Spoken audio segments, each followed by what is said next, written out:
Okay, good. So, Anita, welcome. Thank you so much for agreeing to do this interview with me. Thank you for inviting me. You're welcome. So, my name is Jackie Roberge, and I'm a cancer shift coach, which means I help people that have cancer shift from that place of fear and fighting cancer to a place of understanding it. And once there's a certain understanding, shifting to a place of peace from which deep healing can take place. So when I heard about your story and I heard about the fact that you now understand why you got your cancer, I was very intrigued, and I think it's a message that cancer patients need to hear. And I also interviewed Wayne Dyer about a week and a half ago, and he loves you. He said, you have to meet Anita, you have to interview her. So here we are today. So I'm so happy. So do you want to just start by telling us a little bit about what happened before your diagnosis, what your life was like, your family, your interests, just a little bit about your life. Okay. Well, I was a bit of a people pleaser before my cancer. Mm-hmm. I used to worry a lot about what people thought of me, but I used to worry about everything. I lived in a lot of fear. From the time I was pretty young, I've always had a lot of fears about different things, whether it's about I feared cancer, I feared eating the wrong kinds of foods. Mm-hmm. I used to fear things like fear my karma, fear stuff about life generally, fear the afterlife. I used to be scared of the dark. I would never go to a grave on my own at night, but I used to hate sleeping alone at night as a youngster until I was an adult. So I had a lot of fears.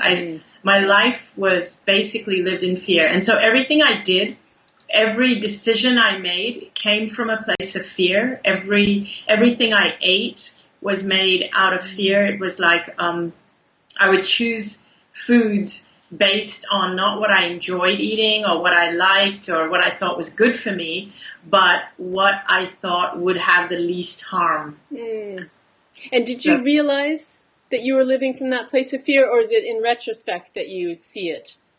I can only see it in retrospect. I think when you're really in it, perhaps if someone were to point it out to me, I would have seen it, and that's why I like to talk about it to people, and I hope they can see it if they're living in fear. Yeah. But I think that I wasn't aware of it. No, I know I wasn't aware that I was living in a place of fear. Right. And then I would read a lot of material on health, like health journals and magazines and newsletters on the internet, because I would read them out of fear, not because out of a way of caring for my health or caring for my body. It was more like, oh my God, how do I avoid getting sick? How do I avoid getting this virus? Then I would read more and more about cancer and how more and more people seem to be getting cancer. Yes. So everything I did was about avoiding getting cancer. How do I avoid getting cancer?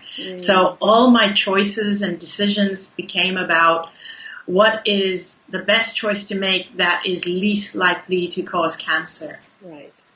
And would you have described yourself as a happy person, happy with your job and your life back then?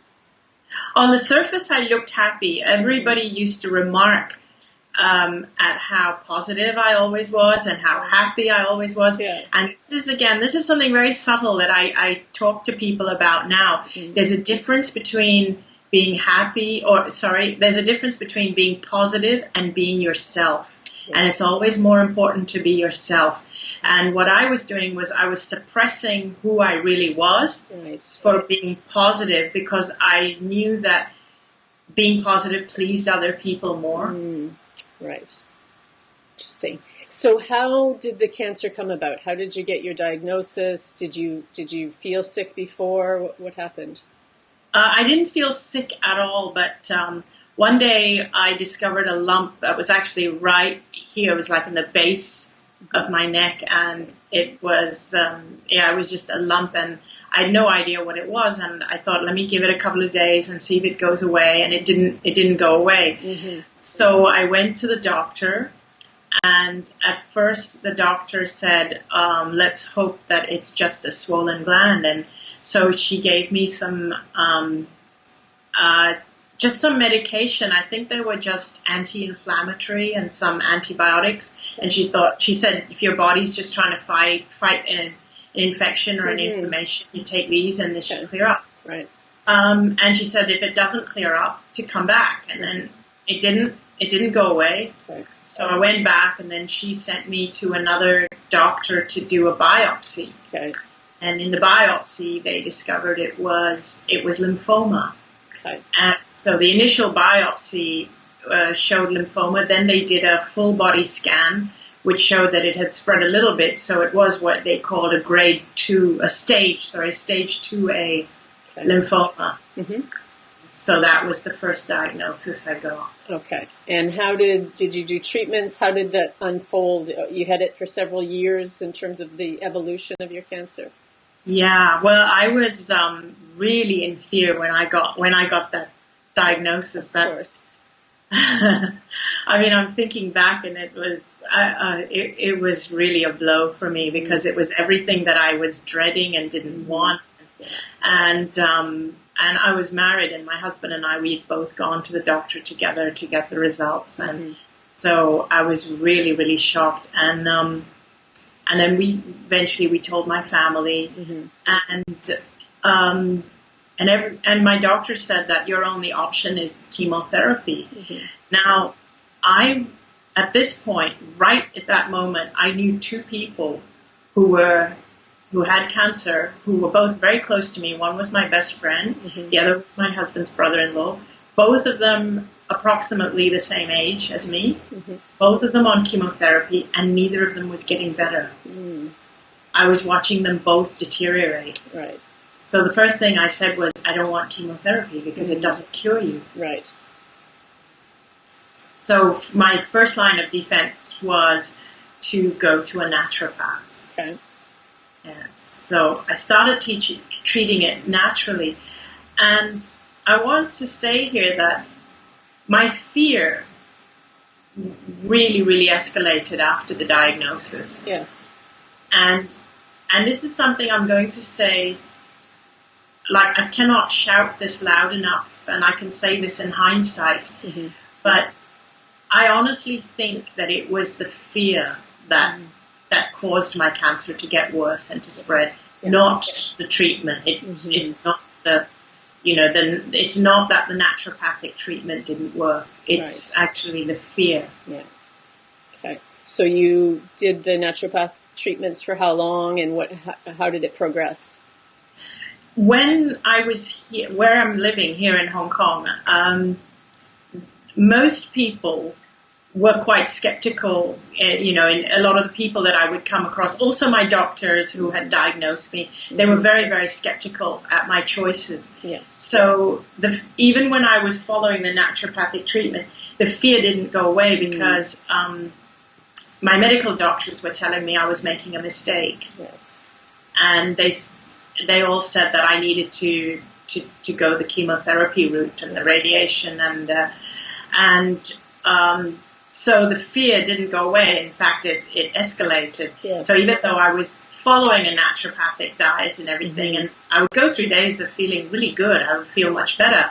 But then the fear would hit me, and people would say to me, oh, so have you gone back to your hospital? Have you gone back to the doctor and had another scan? And I'd say no. And they'd say, oh, you're being really crazy and you're playing with your life. And so I would deal with people saying things like that all the time, and the fear would come back. Yeah. So I wasn't getting better. And then I went to India for quite a while. I went to stay there and follow natural Ayurvedic treatment over there. I did yoga, and then I kind of cut myself off from the rest of the world. And during that time, I actually felt a lot better because I followed a yoga master who was really, really good and very, very encouraging, who kept telling me that, oh, there's no such thing as cancer and it's just an imbalance in your body. And I found myself feeling really encouraged and feeling fantastic. Yeah. And I was there for about 6 months. Wow. And both my yoga master and myself, we were convinced that I was fine. My husband came to visit me a couple of times while I was there, and he would stay for 2 weeks at a time. And he was really supportive, Danny. He was really supportive of my choices all the way through. But when I came back to Hong Kong, again, people started asking about me. They started asking how I was doing and whether I'd gone back to my original, medical doctors to have a scan to see if it had really gone. And I said, no, I don't need to, because I know I'm fine. I'm feeling a lot better. And people remarked as to how well I was looking. A lot of people said, God, we haven't seen you looking this well. You look healthier than even before you had the cancer. Wow. And because, I was eating all the right foods and I was doing yoga every day and I was feeling good. The fear had gone because the yoga master was constantly encouraging me and saying, you have nothing to worry about. But as soon as people here again started saying that, oh, you need to go for the scan and, look at what happened to your own best friend and you've got to be more careful. And I thought it's because of what happened to her that I'm scared of going down the same route. Yeah. So the fear started coming back when I came to Hong Kong. Right. Then my health started deteriorating again. Okay. And then you got more tumors. How did that happen? Then the cancer actually started to spread throughout my body, and then I started to develop what's called pleural effusion. So a part of me thought, maybe I should actually, probably more recently, I sometimes think I probably should have gone back to India at that time. But what I started doing was I started experimenting with Chinese medicine, with the traditional Chinese medicine, which is also very good. Their principles are really, really good. But I think what started to happen was I started to get really, really confused because a lot of the philosophies in Chinese medicine actually contradicts a lot of the philosophies in Ayurveda, which is what I was following in India. Right. And both of these contradict Western medicine. So I was exposed to all these different philosophies, and they all contradicted each other. And what happened was I ended up getting really confused. And in this confusion, I had started to become even more fearful because I then started to feel that I don't know what's right anymore. Like if I do this, it's wrong in Ayurveda, but it's right in Chinese traditional medicine. Yeah. But if I do this, I'm following Chinese traditional medicine, but it completely goes against Ayurveda and so on. Yeah. So I started to cut myself off from the world and started to turn inward. Also, what happened in the interim, shortly after I came back from India, my best friend passed away, and that exacerbated the fear even more. Yeah. I missed her tremendously, and that was very, very painful, like going through that period when she actually passed away. And then I just really started to believe that the same thing was going to happen to me. Mm-hmm. I just felt it very strongly. I was convinced that I was going to die as well. And then the cancer really started to spread. And I had tumors like all over, like on my neck, the base of my skull, the back of my neck, base of my skull, down under my arms, my chest, all the way down to my abdomen, and even below my abdomen. And I was on oxygen. I couldn't breathe because I started to develop fluid in the lungs. Okay. And I couldn't breathe properly, and so I used to go to the hospital regularly for what they call pleural effusion, to remove the fluid from the lungs. Okay. I apologize, sometimes I probably get the terminology wrong, medical term. And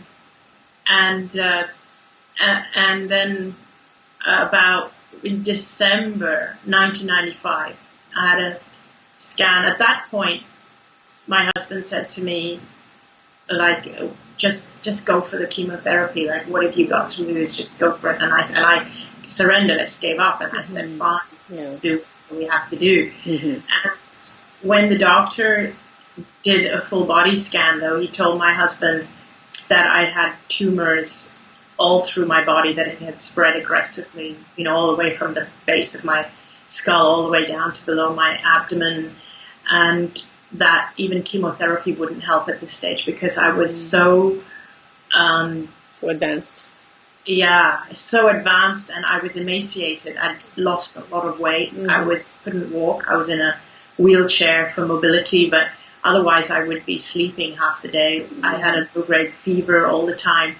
I had open skin lesions because of the toxic buildup in the body, and they were coming out through the skin. And I had a portable oxygen tank. And so the doctor actually said the chemotherapy at this stage would probably just kill me faster. Then in February the 2nd of 2006, which is about 2 months after that full body scan, that time the doctor told my husband that I had 3 months to live at best. My husband just stayed by my side the whole time because he thought, I could go at any time. And then, so two months later, on February the 2nd, one morning I just didn't get up. I just didn't open my eyes, and apparently my body was grossly swollen, toxic buildup. And my husband called the doctor, and the doctor said to rush me to the hospital right away. And I was rushed to this hospital that's one of the best cancer hospitals in Hong Kong, which is a different hospital from where my doctor had been treating me up to that point. Okay. So it was the first time I was in this hospital, and so I was rushed in, and I was in a coma. And my own doctor was there to greet me, as well as the oncologist that was in-house for that hospital. And then she looked at me and she told my family right away that I wasn't going to make it, that my organs had already shut down, and that's why my body was swollen, and only had a few hours to live at best. And, basically they were waiting for me to take my last breath. But at the same time, they got really angry that with my family that I hadn't taken chemotherapy much earlier, and that I turned down the drugs.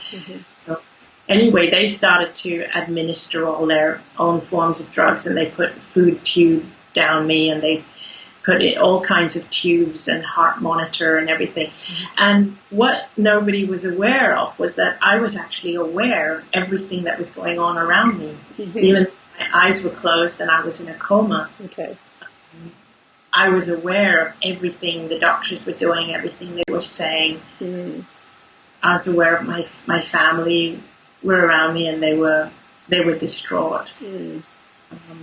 And I was just aware of everything. I could see everything that was happening. So when did you find out or realize that you had this near-death experience? It's interesting, but while I was in the experience, I didn't realize I was in the experience. Can you describe it? How was it like you were looking down on the scene, or were you in your body looking out? It was like I had become too big for my body. It was like I had expanded, and it didn't feel like I was at one point looking at my body, but it felt more like I was everywhere, like as though I just spilled out of my body, as though I became liquid, or I wasn't confined in a physical body anymore, and just spilled out and just kept expanding and expanding, and it was like I could feel what everybody was feeling. Like I could feel what my husband was feeling, and my mother, and the doctor, the oncologist. the oncologist was really fearful that I was going to die, but she knew I was going to die. But I could feel that anxiety she had. Yeah. And she called another doctor to come, a more senior oncologist to come. And I was aware of all this that was happening, even though I was in a coma. Yeah.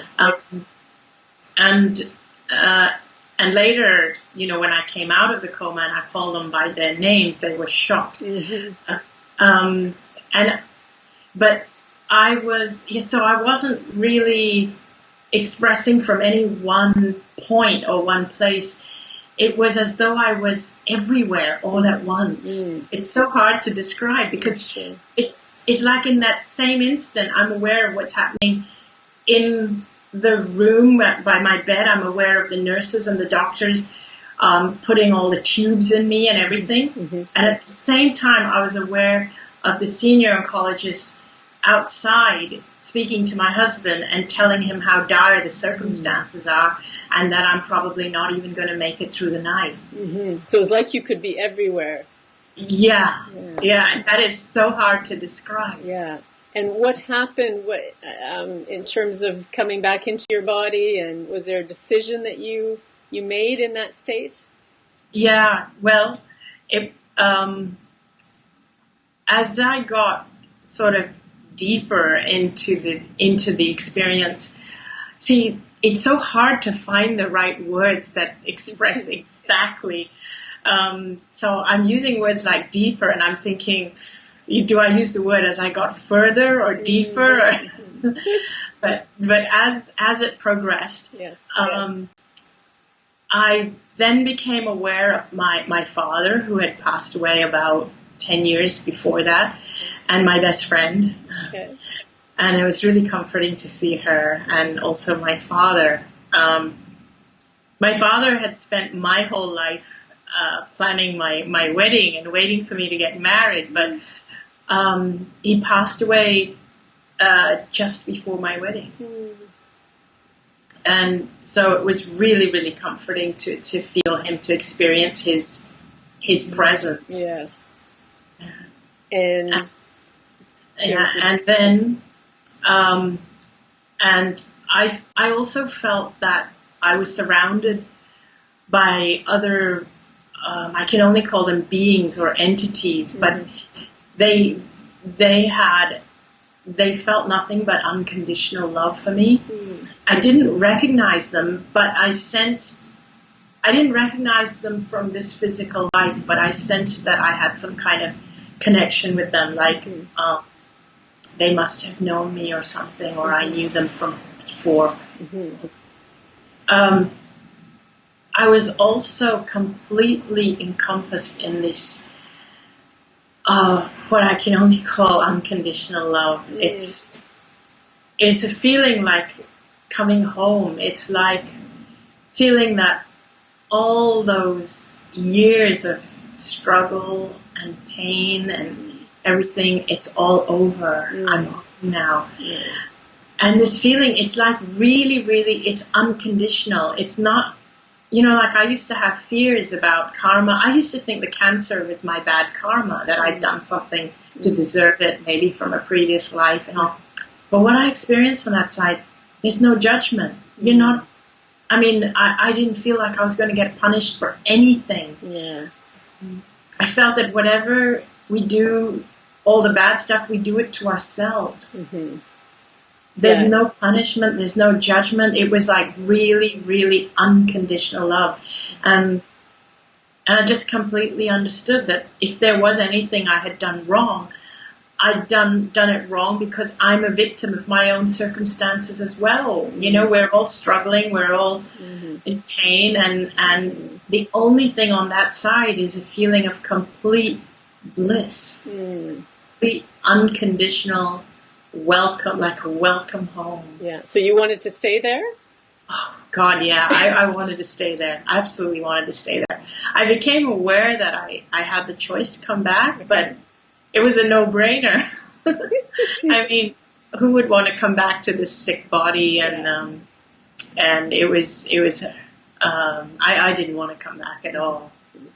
But then I started to understand a little bit more. I started to understand that my purpose here hadn't been fulfilled yet, and that because I started to understand how powerful we are as human beings, and I started to understand about how I had spent my whole life being so much smaller than who I really am. You know, I'd always pleased people. I'd always pretended to be. I'd always pretended to be happy even when I wasn't, because that's what people wanted to see. Yeah. I'd always been what other people wanted me to be. And I'd always suppressed who I really am. And I realized in that state that, you know, we all of us, we're all unique. We're all unique. We're here. We come here for a reason, to express who we are. And when you don't express who you are, you're depriving the universe of who you are. You're depriving the planet and everyone around you of you. Yeah. So that made it, gave you the urge to come back, realizing that you didn't fulfill your purpose. Yes, when I started to understand this, and then I started to realize how powerful we really are.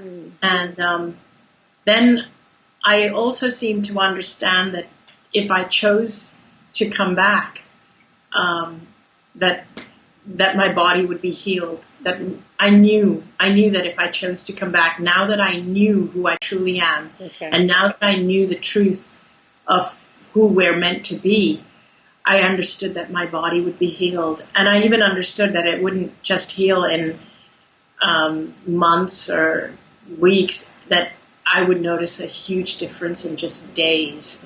And I just knew that. And it was my it's interesting, it was my father and my best friend. It's like a combination, both of them. They were separate and they were one as well. I was separate from them and I became one with them as well. And the message, the big message that I got from that side and from them was, go back and live your life fearlessly. Wow. And then I actually reached a point where my father said to me that this is as far as you can go. If you go any further, you can't turn back anymore. And that was when I made the choice to come back and to live my life fearlessly. Wow. That is amazing. So tell us what happened in terms of the healing. You went back into your body and had an amazing recovery. How did that happen? Well, I started to come out of the coma. I'd been in the coma maybe I think it was about 30 hours or something. It was the next day. I'd gone into the coma one morning and came out of it the next afternoon or so. And during the time while I was in the coma, also, I sensed that my brother, who was in India, I sensed that he was coming to see me, that he was going to be that he was on a plane. I actually saw him on the plane coming to see me. So when I came out of the coma, he was right there in the hospital. And so when I opened my eyes, and then the first person I saw was my husband, and my husband, and there was a big smile broke across his face, and then he said, "Oh, she's back," and he turned to look at my family, and then I saw my brother, and I said to him, "Oh, you made it," and he was, and he said, "What do you mean?" And then they were shocked that I even came out of the coma, and I said, "I saw you on the plane," and then they just thought I was delirious.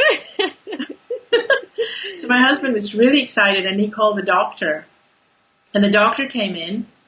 And as soon as he came in, and I said his name, I said, "Oh, good afternoon, Dr. Chan." And the first thing he said was, "How did you know my name?" And I don't even remember if I said good morning or good afternoon, because I was very, very uncoordinated, and I didn't know if it was morning, afternoon, evening, and the disoriented. I was completely I was disoriented. So, but he said, "How did you know my name?" And I said, "Aren't you the doctor that was here yesterday when I came into the hospital? And he said, yes, but your eyes were closed. You were in a coma. How could you have seen me? And then I started to tell him exactly what he did. I said, but you put a needle through my back to remove fluid from my lungs. And he was really surprised that I even knew that. So he was really, really surprised, and he didn't know what to say. So then he said, well, I'm glad you're coming out of the coma now. You just get some rest. And he left the room.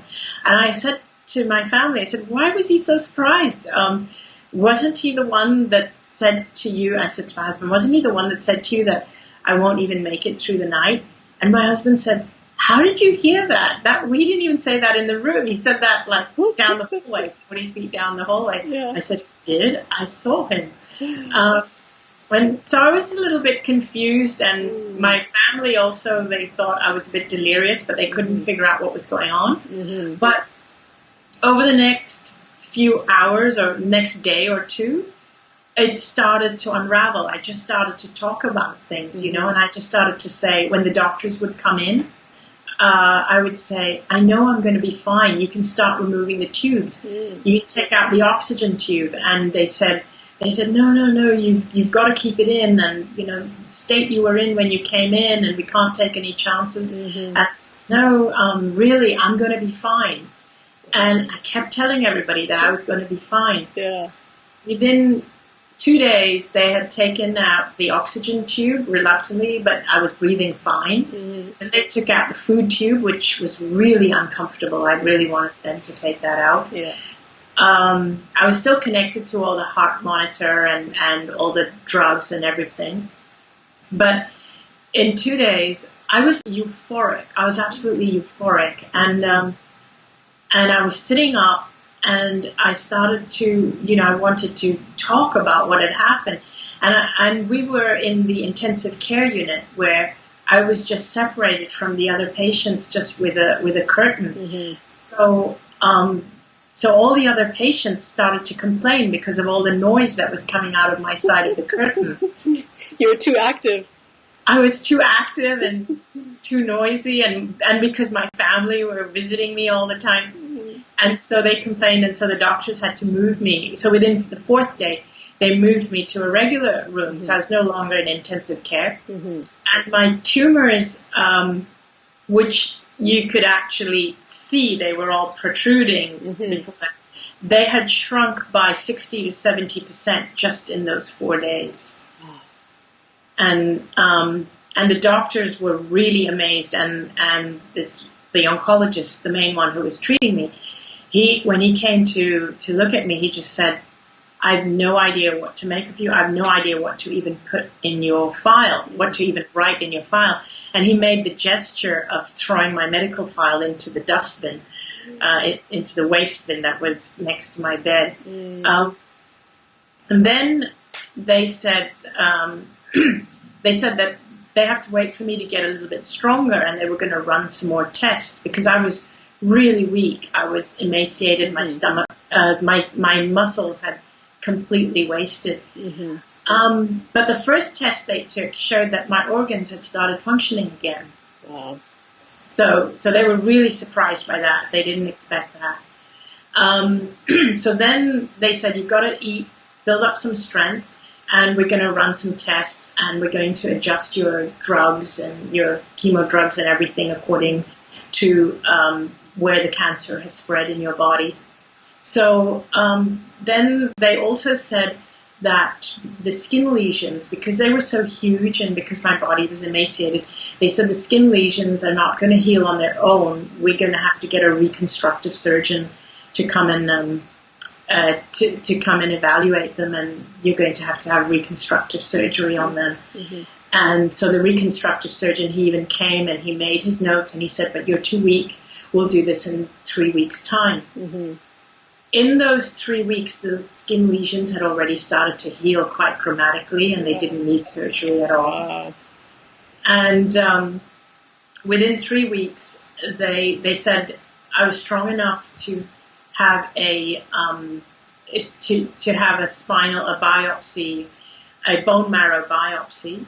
So they took the fluid out of my bone marrow, and in this case, it wasn't even a case of has it spread to the bone marrow? It was, let's see how aggressive it is in the bone marrow. It was, they were sure it had spread because lymphoma metastasized it into the bone marrow. And when they did the bone marrow biopsy, they could find no trace of cancer. And they couldn't believe it. And this was 3 weeks after. And they couldn't believe it. So they sent it to the top lab in Hong Kong to have retested, and they couldn't find any trace. And the doctors weren't convinced, and they said, so I said, oh, so he actually came in and he said, when he was supposed to come in and give me the results of the biopsy, he said, we have a bit of a problem. And my family said, what's the problem? And we were a bit worried. We thought he's coming in to say it's spread and it's really aggressive. And he said, we can't find any trace of the cancer in your bone marrow. So I said, why is that a problem? He said, it makes it very difficult for me to determine what drugs to give you. Doesn't that mean that you don't have to give me drugs and the cancer's gone? And he said, no, that's impossible. The cancer cannot go in 3 weeks. It's still in your body. It's just that we can't find it. Oh, my gosh. And, so they waited a few days, and then they did a lymph node biopsy. So they sent me down to the radiologist who had to find a lymph node to mark up to biopsy. Now, the radiologist had the scans of me taken from only about 3 weeks prior up his light box that was showing lymph nodes tumors in my lymphatic system, huge tumors all through my lymphatic system, and he had these scans. And so he knew where to look for them. So he was there with his, he was using an ultrasound machine, and he said, your neck is ridden with tumors. So he started to run it along my neck, and then he looked bewildered. And then he started to run it down my chest and then down my back. And I said, what's wrong? And he said, wait a moment, I'll be right back. And I heard him make a phone call to my oncologist. And he said to my oncologist, I can't find a lymph node big enough to even suggest cancer. Wow. And then my oncologist actually said to him, just mark a lymph node, any lymph node, because it's impossible that the cancer is gone. Wow, a true miracle. So they did the biopsy anyway, and they couldn't find any trace of cancer in the lymph node. Okay, so your whole healing took how long? With the lesions and everything? You see, the thing is, everything, they could not, after the NDE, every test they did after the NDE, they could no longer find anything. Okay. And then they took an x-ray, and the fluid had resolved. There was no more fluid in my lungs. My organs were functioning. Yeah.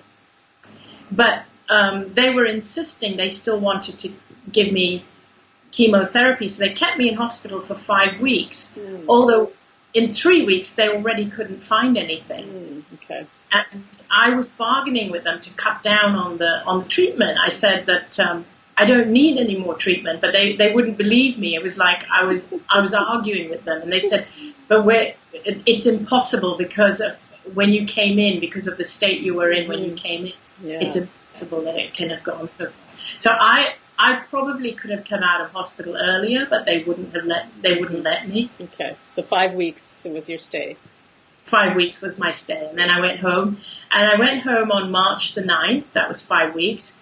It was my birthday on March 16th. We all went out for dinner, and I even had champagne to celebrate. And then a friend of mine got married on March the 26th, and I actually went to their wedding, which they never expected me to come. Yeah. I got dressed up, and I'd lost all my hair from the chemo, but I wore a wig. I went to the wedding, and everybody's jaw dropped when they saw me, because nobody thought that I could possibly be well enough. And I went to the wedding, and I danced and partied.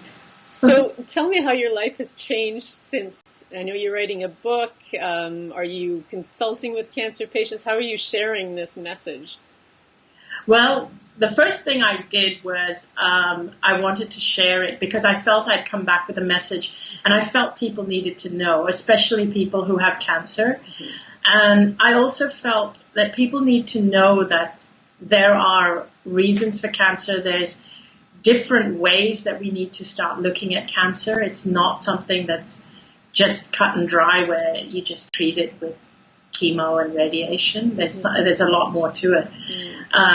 I feel that cancer is a disease of the emotions. Personally, that's what I feel. It's a disease of the emotions and the loss of identity. For me, my cancer was caused by a loss of my identity. And I go into this in great detail in my book as to how it started. But I think that if we can understand it, it's possible that it's other illnesses as well and not just cancer. But for me, it manifested as cancer, and I definitely related to a loss of my identity. So the way that I've changed is that I want people to know that, because I feel that cancer seems to be becoming an epidemic. And I don't think it's becoming an epidemic because the disease is spreading on a physical level. I think there's something deeper. It could be, it's more than an emotional level. I mean, maybe even a planetary level. I think that the fact that so many people are getting cancer, I don't think that spending more money researching a cure is actually going to help. It's not going to stop more people from getting cancer. Right. I think we need to look at why are more people getting cancer? Right. Why is there more cancer in our world today? So what advice would you give people, both that have cancer and that are concerned about cancer? I would say, don't worry about life. Enjoy life. Do what makes you feel good. Follow your emotions. Get in touch with your emotions. Always do what makes you feel good, not what other people want you to do or what makes other people like you better. Because you've come into this world. You're created for whatever purpose you're created for. Don't deprive the world of who you are. That's what I'd say. Be who you are. Yes. And how would you tell them to deal with the fears around being who they are? I would start with telling people to first love themselves unconditionally, like you would love your own child. If you imagine the kind of dialogue that we have with ourselves, the kind of things we tell ourselves, the way we beat ourselves up, and how judgmental we are with ourselves, even with small mistakes, how we make ourselves feel stupid and regretful, and how would we feel if our own child felt that? Would you let your child feel that? Probably wouldn't. Yeah. So I think, we complain that other people don't respect us, but I think first of all we have to learn to respect ourselves. So love and respect ourselves. Yeah, love and respect ourselves. And most of us have been brought up to believe that it's selfish to love ourselves and to put ourselves before others. But I feel that, in fact, when we don't do that, we become selfish. And we become empty and depleted. And that's when we start expecting other people to fill us. But when we do fill ourselves up, we have so much more to give others. That's an amazing message. And tell us the name of your book and when it's coming out. The book is called Dying to Be Me, and it's coming out in March 2012. And the foreword was written by Wayne Dyer, and I received that today, and it brought tears to my eyes. He's amazing. Congratulations. I know it's going to be a great success. That is so exciting. Do you have any final words you want to share, or your website? Do you want to share that with people so if they want to find out more about you? Sure. My website is www.anitamoorjani.com. Okay. And I guess all I can tell people, I can't say this enough, is be yourself. Don't be afraid to be yourself. Don't be smaller than who you are, because who you are is absolutely magnificent. And don't ever forget that. Oh, that's such a great message. Thank you so much. Thank you. Namaste. Namaste. And just a final thank you to everybody that's listening. My website is cancershift.com, or you can contact me at jackie@cancershift.com. And thank you so much for being here from Hong Kong, and I look forward to your book. All right. Thank you. Bye for now. Bye.